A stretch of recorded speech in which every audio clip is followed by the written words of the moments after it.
আজ আমি তোমাদের শেখাবো বৃত্তের স্পর্শক কিভাবে অঙ্কন করতে হয়। দেখো, যারা মাধ্যমিক পরীক্ষার্থী আছো তারা তাদের পাঠ্য বইয়ের গণিত বইয়ে 232 পাতা বার করো।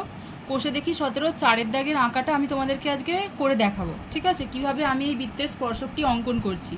দেখো, সবার প্রথমে আমি আগে প্রশ্নটা পড়ে তোমাদেরকে বোঝাই। দেখো, 2.8 সেমি দৈর্ঘ্যের ব্যাসার্ধ বিশিষ্ট একটি বৃত্ত অঙ্কন করি। বৃত্তের কেন্দ্র থেকে 7.5 সেমি দূরে একটি বিন্দু নিই। ওই বহিস্থ বিন্দু থেকে বৃত্তের দুটি স্পর্শক অঙ্কন করি। এটা হচ্ছে প্রশ্ন। ঠিক আছে, তাহলে আমি যে বৃত্তটা আঁকবো সেটা কত ব্যাসার্ধ বিশিষ্ট হবে? সেটা হচ্ছে 2.8 সেমি ব্যাসার্ধ বিশিষ্ট হতে হবে। ঠিক আছে, আর বৃত্তের কেন্দ্র মানে বৃত্তের কেন্দ্রটাকে আমি ও নাম দেবো। সেই বৃত্তের কেন্দ্র থেকে কত সেন্টিমিটার দূরে একটা বিন্দু নেব না 7.5 সেন্টিমিটার। ঠিক আছে, তারপরে আমরা কি করব, স্পর্শক অঙ্কন করব। এবার দেখো কিভাবে আমি আঁকাটা করছি। সবার প্রথমে যে বাহুগুলির মাপ দিয়ে দিয়েছে প্রশ্নতে, সেই প্রশ্নানুযায়ী আমি আগে বাহুগুলি এঁকে নিই। ঠিক আছে, তোমরা সবাই পেন্সিল নিয়ে দেখো, এখানে 2.8 সেমি দৈর্ঘ্য বিশিষ্ট ব্যাসার্ধ নিয়ে আঁকতে বলেছে বৃত্ত। তো দেখো 2.8 নিয়ে আমি আর একটা মাপও সাথে সাথেই নিয়ে নেব 7.5।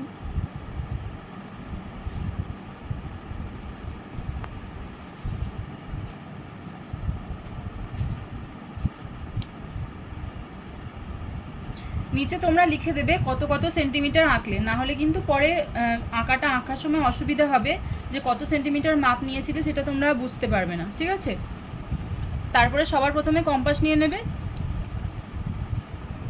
দিয়ে 2.8 সেমি ব্যাসার্ধ নেবে, কম্পাসে মাপ নেবে, নিয়ে একটা বৃত্ত অঙ্কন করবে।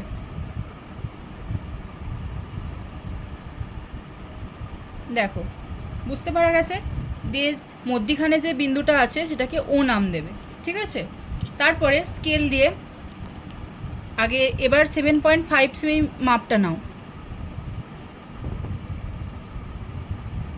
মাপ নিয়েছো, দিয়ে ও বিন্দুতে বসিয়ে এই দিকে এরকম একটা দাগ টানবে। ঠিক আছে, দিয়ে স্কেলে করে দেখে নাও এটা 7.5 সেন্টিমিটার হচ্ছে কিনা। দেখো, ঠিকই হয়েছে, একদম 7.5 সেন্টিমিটার। ঠিক আছে, দিয়ে এরকম একটা সোজা দাগ টানবে। হলো, এই বাহুটার মাপ আমি কত নিয়েছিলাম না 2.8, আর এই টোটালটা আমি কত নিলাম 7.5। ঠিক আছে, এবার সবার প্রথমে কি করবে, এই যে 7.5 যে দাগটা নিলাম এটাকে আমাকে সমদ্বিখণ্ডিত করতে হবে, যাতে আমি এখানে যে আর একটা বৃত্ত আঁকবো তার মধ্যবর্তী বিন্দুটা যাতে আমি পাই। ঠিক আছে, তার জন্য আমাকে হাফের বেশি মাপ নিতে হবে। কম্পাসটা এখানে বসাবে, কম্পাসের কাঁটাটা দিয়ে হাফের বেশি মাপ নেবে, মানে এইটুকু মাপটার হাফের বেশি নেবে। দেখো, উপরের দিকে টানবে, নিচের দিকে টানবে, আবার ও বিন্দুতে বসিয়ে উপরের দিকে টানবে, নিচের দিকে টানবে। ঠিক আছে, দিয়ে এখানে একটা বিন্দু পেলাম, এখানে একটা বিন্দু পেলাম। ঠিক আছে, দিয়ে এই দুটো বিন্দুকে কি করবে, সবার প্রথমে যোগ করে দেবে। যোগ করে দিলাম। ঠিক আছে, তারপর কি করবে, মধ্যবর্তী যে বিন্দুটা পেলাম সেখানটা একটা পুটকি করে দিও গোল। ঠিক আছে, হলো, দিয়ে এখানে কম্পাসের কাঁটাটা বসাবে, দিয়ে তারপরে এই বৃত্তের কেন্দ্র পর্যন্ত মাপ নেবে, দিয়ে 7.5 এই পর্যন্ত মাপ নেবে। দেখো সেম আসছে, তাহলে আমরা আঁকাটা এত অবধি ঠিকঠাকই এঁকেছি। এবার এটাকে কি করবে, সার্কেল করে দেবে।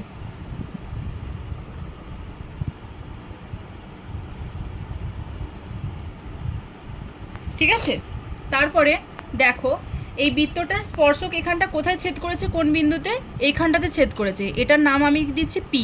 ঠিক আছে, এটার নাম দিচ্ছি আমি কি, কিউ।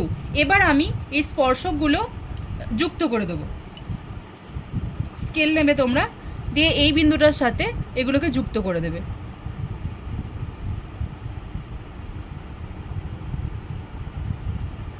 দিয়ে নিচের দিকের স্পর্শকটাও যুক্ত করে দেবে। দেখো, এটা দেখো, দেখে দূর থেকে একদম মনে হচ্ছে যেন পাখির ঠোঁটের মতো হয়েছে, তাই তো? এটাও তোমাদের মাধ্যমিক পরীক্ষার জন্য খুবই গুরুত্বপূর্ণ একটা আঁকা। ঠিক আছে, তোমরা এটা খুব ভালোভাবে বাড়িতে প্র্যাকটিস করবে, এটা পরীক্ষায় আসার জন্য খুব গুরুত্বপূর্ণ। এটা নাম দিয়ে দাও তোমরা, এখানটাতে আর দিয়ে দাও। ঠিক আছে, এই আঁকাটা খুবই গুরুত্বপূর্ণ, তোমরা প্র্যাকটিস করে নেবে। কোনো কিছু অসুবিধা হলে, বুঝতে না পারলে আমাকে কমেন্টের মাধ্যমে জানাবে, আমি তাহলে বাকিগুলো ভালোভাবে আরও একটু দেখিয়ে দিতে পারবো।